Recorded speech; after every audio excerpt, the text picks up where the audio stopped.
You're watching the Chiefs Report by Chat Sports. I'm your host, Harrison Graham. And on today's show, we got some news and rumors to get into. We got some schedule notes that I found interesting over the past day or so. A note from Warren Sharp will break that down as well. But big rumor report circulating right now is that Chris Jones could be getting a contract extension soon. Report from Nate Taylor says Jones and the Chiefs are working toward a long-term extension. Here's Taylor via The Athletic here. He says, Brett Veach and Andy Reid understand that signing Jones, their best pass rusher, to a new contract would be a wise move to help the franchise maintain its pursuit of Vince Lombardi trophies. Jones is eager to sign a new deal, too, while with the Chiefs set to open their camp just over the midway point in July. The two parties have 2 months to negotiate and agree to an extension, one that would make Jones one of the league's highest-paid defenders. And yeah, it's going to be a lot of money, but extending Chris Jones is a no-brainer.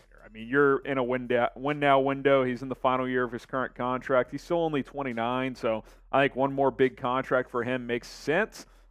He's your best defensive player. I mean, I don't think there's any question about that. The guy had an unbelievable year last year. So getting him done makes sense. It would lower the cap hit for this year as well, which would allow Kansas City some flexibility to sign a player or two perhaps if they wanted to. So I do expect this to get done. Now, what do you guys think? Will the Chiefs extend Chris Jones before training camp? Type Y for yes, you think they will. Or type in for no, you think they will not. I think they will get it done before training camp, but let me know what you guys think. You look at what Jones did last year. I mean, arguably the best year of his career. 44 tackles. I think he's continued to get better in the run game. He's always been a lethal pass rusher. 15.5 sacks a year ago. Just ridiculous for an interior guy. 17 tackles for loss. Had 29 quarterback hits. I mean, the guy is constantly in the backfield harassing quarterbacks. A couple of forced fumbles as well. And he makes this D-line go, and especially if they don't bring back his partner in crime, Frank Clark. I mean, he's the heart and soul of this group. I mean, those two guys together obviously were a great match, and you need Clark. You can't lose both these guys long term. Clark, we'll see if he ends up returning, but Chris Jones, he makes this unit go. He's going to free up one-on-ones for Karlaftis and Aminahue and others as well. I think bringing him back is just obviously going to happen. He's under contract for this year, but I think extending him beyond that makes a lot of sense. Now, the question, anytime we talk about these type of extension rumors, is what's it going to cost? Well, right now he's the 8th highest paid interior defensive lineman because a lot of dudes have gotten paid this offseason. Javon Hargrave went to the 49ers. You got Dexter Lawrence getting an extension, Daron Payne, Jeffery Simmons. If I'm Chris Jones, I am asking for more than Jeffery Simmons. Like, I think I'm a better player than Jeffery Simmons. I want to be the second highest paid interior lineman in the NFL. Quite frankly, I think he's better than Aaron Donald now, but that contract's such an anomaly, almost $32 million per year for a defensive lineman. I don't think Jones gets that, but 25 plus per year, I could see it. I could see him getting 4 for 100 on his next deal. He got 4 for 80 last time. He has earned that paycheck and then some. I think a pay raise is in the works. This is his last big deal. Now, he said he wants to be a Chief for life. Maybe he gives a slight discount. Maybe you get him at, the Jeffery Simmons deal, like the same contract or something like that. But it's not like he's going to take 18 a year or something. I mean, it's going to be substantial, probably 23 to 26 million per year, and I think he'll probably become the second highest paid defensive tackle. Don't miss out if Chris Jones signs an extension. We'll be breaking it down here on the Chiefs Report. Of course, when other news and rumors drop, we hit you guys with a video as well. So subscribe, turn on those notifications, select the bell, and select all. That way you never miss a video here on the Chiefs Report. So subscribe and hit that noti bell. Okay, let's stick with the defensive line. Could Kansas City bring back a familiar face, Justin Houston? As according to a report, he has received multiple contract offers and interest from multiple teams. We don't know what those teams are, but I'm not surprised he's getting some calls because he's still good. You look at what he did last year, 9.5 sacks, and that's playing less than 50% of the snaps for Baltimore a year ago. He is 34 years old, so he's not a full-time starter or anything, but you don't really need that. You just need a rotation guy, and 3 of the past 4 years after leaving Kansas City, he's still been an 8+ sack player.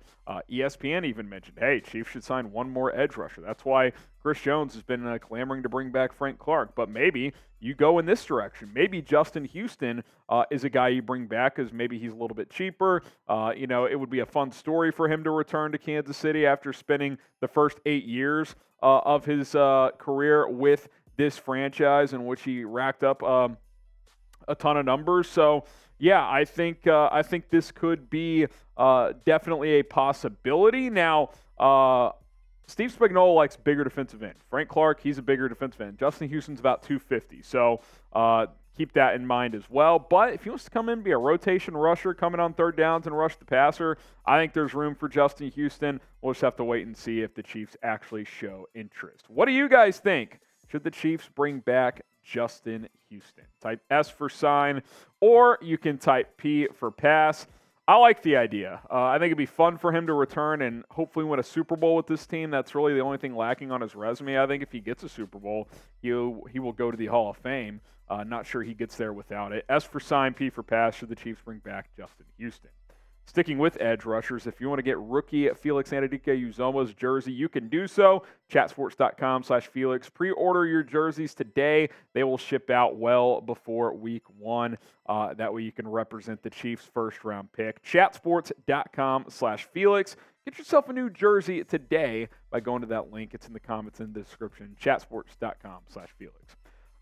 Do the Chiefs have a brutal stretch of a schedule? It certainly appears that way. You know, when we do our initial schedule analysis and kind of go through it, there's obviously things that stand out, but Warren Sharp does a deep dive into all 32 NFL teams' schedule, and he kind of finds these advanced nuggets, and he found one that he's never seen before. He said Chiefs are next because he was doing a thread of different schedules. He says this is shocking.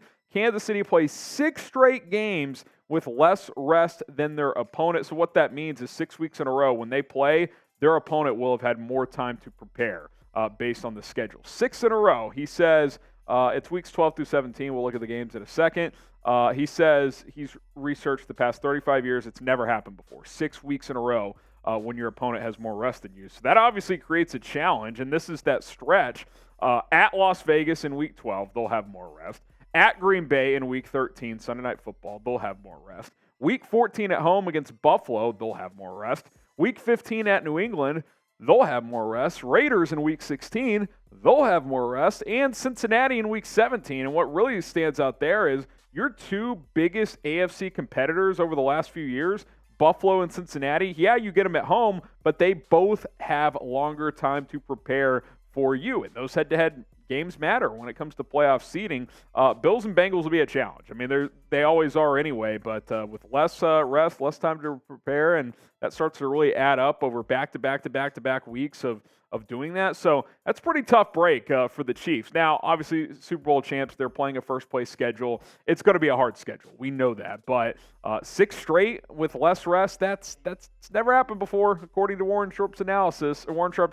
So that'll be interesting to see how they perform in that 6-game stretch in terms of wins and losses. All right, predict the Chiefs' 2023 record. How many wins, how many losses? What do you think? Let me know in the comments below. We'll see you soon here on the Chiefs Report.